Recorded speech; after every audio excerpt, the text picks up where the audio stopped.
हर हर महादेव, जय श्री शंभू। इस समय श्राद्ध पक्ष चल रहा है। ये 16 दिन का श्राद्ध क्यों मनाया जाता है, आपको इसके बारे में बताएंगे।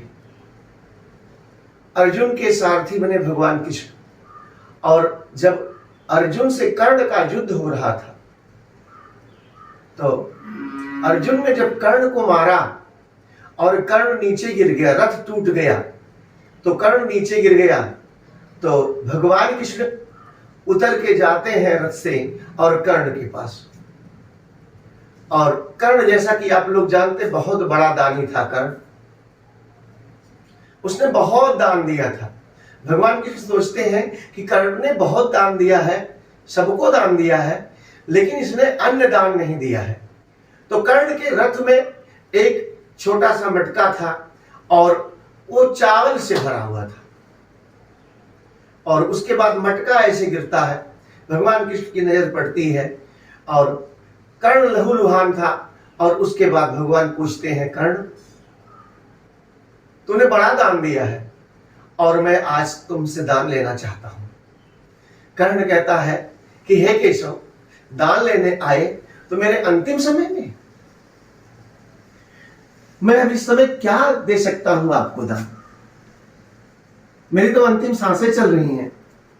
भगवान कृष्ण कहते हैं कि मैं नहीं जानता, अगर तूने इनकार कर दिया तो कोई बात नहीं, मुझे दान चाहिए। कर्ण कहता है कि ठीक है, मैं आपको दान देता हूं। कर्ण के आगे के दांत में, 2 दांत में सोना लगा हुआ था, उसने सोना बनवाया था। उसने कहा, है केशव, मेरे दोनों दांत तोड़ कर ले लीजिए। भगवान कहते हैं ये मेरे बस की बात नहीं, मैं दांत तोड़ के लूं, दुनिया में अपना नाम जो है नीचा करूं, ऐसा नहीं होगा। अगर देना है तो अच्छा दे, तू स्वयं दे मुझे। ये तेरे सामने मटकी पड़ी है गिरी, अन्नदान तू कर दे, ये दे दे चावल का। बोले एक मित्र थे मेरे, उन्होंने दिया था, और एक पंडित जी को दान देने के लिए पंडित जी नहीं मिले, मैंने रथ में रख दिया है, और वे दूसरे कहा मैं नहीं दूंगा। बोले तू अपने हाथ से देगा तो आधा पूर्ण तुझे भी मिलेगा। भगवान क्या सोचते थे कि इसने अन्न दान नहीं किया है, सारे दान दिए, हीरा मोती चांदी सोना सब दिए हैं इसने, लेकिन अन्न दान नहीं किया है, जाएगा तो क्या खाएगा। भगवान उससे अन्न दान करवाना चाहते थे, लेकिन कर्ण के बात समझ में आई नहीं, और वो कहता है दूसरे का मैं नहीं दूंगा। भगवान कहते रह गए, बोले नहीं दोगे तो मैं जाऊंगा। बोले नहीं, रुकिए, मैं देता हूं दाना। उसने घिसटते हुए उस मटकी को उठाया, फोड़ दिया, और मटकी की जो बारी होती है मोटी सी, उसी बारी को उठा करके अपने दांत में मारा। 4-5 बार मारा तो दांत जो है टूट गए और खून गिरने लगा। दोनों दांत हाथ में लेके कर्ण कहता है कि लीजिए केशव। बोले लहूलुहान दांत तो मुझे दे रहा है, खून में सना हुआ, ये अन्नदान दे दे। कर्ण कहता है नहीं। उसने कहा अगर मैंने दान दिया है, हे भगवान इंद्र, तो अब बारिश कर दीजिए।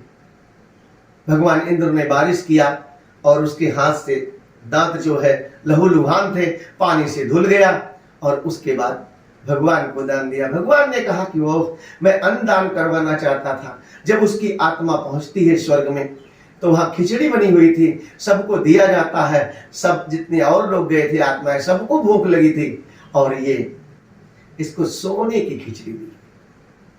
अब सोना तो खाया नहीं जा सकता। जब इसने खाया, इसकी आत्मा ने कर्ण बोले कि कैसे खाऊंगा मैं। बोले तुमने अन्नदान नहीं किया, तुम्हारे पितर भी तृप्त नहीं है। एक पितृलोक है, मृतलोक के बाद चंद्रलोक, और चंद्रलोक के बाद पितृलोक। पितृलोक के स्वामी है आर्यमा स्वामी, जहां हमारे पितर जाते हैं। बहुत सुंदर महाराज पितृलोक। तो देवराज इंद्र से विनती करता है कि मुझे जो है समय दे दीजिए, दान पुण्य करने का, अपने पितरों का और श्राद्ध करने का, सबको मैं ब्राह्मणों को भोजन कराऊं। तो उसकी आत्मा फिर आती है शरीर में 16 दिन के लिए, और तब से ये 16 दिन का श्राद्ध पक्ष बना।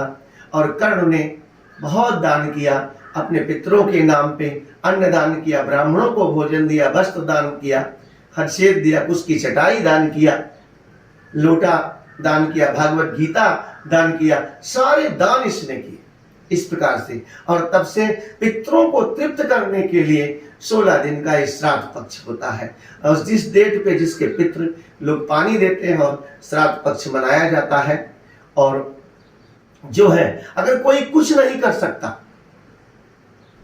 तो एक काम जरूर करें, जिस दिन पितृ विसर्जन हो, जैसे इस बार 2 अक्टूबर को पितृ विसर्जन है, तो 2 अक्टूबर को जो है 16 दिन के लिए, 15 दिन के लिए पितृ हमारे धरती पे आते हैं, आर्य माँ स्वामी उन्हें छोड़ जाते हैं और वो अपने घर पे आते हैं, इधर उधर घूमते हैं, जहां मर्जी होती घूमते हैं। और गांव के बाहर जो जलाशय होता है, आखिरी दिन पितृ विसर्जन की दिन गोधूली की बेला में सारे पितृ इकट्ठा होते हैं, फिर आर्य माँ स्वामी आके सबको ले जाते हैं। आर्य माँ स्वामी, अगर आप पितरों के नाम पे दक्षिण मुखी बाती का एक दीपक जलाते हैं जलाशय के किनारे पितरों के नाम पे, तो पितर बहुत प्रसन्न होते हैं, क्योंकि चंद्रलोक से जब पितृलोक में जाना रहता है, थोड़ी दूर अंधेरा पड़ता है, चढ़ना रहता है, सोने की सीढ़ी लगी रहती है और कितने पितर गिर जाते हैं, तो बड़ा कष्ट होता है। जब आप उनको वो उजाला देते हैं, दीप दान करते हैं दक्षिण मुख का, तो वहां जाते समय वो दीपक उनके साथ रहता है, तो आराम से जाते हैं और पितरों को आसानी होती है, पितर आपके तृप्त होते हैं, तो पितरों का आशीर्वाद आपके परिवार पे, बाल बच्चों पे पड़ता है, वो परिवार सदा आगे बढ़ता है और आप धन धान से आपका घर परिपूर्ण रहता है, मंगल ही मंगल होता है। तो इस तरह से तब से 16 दिन का ये जो है पितृपक्ष मनाने जाने लगा। हर हर महादेव, जय श्री कृष्ण।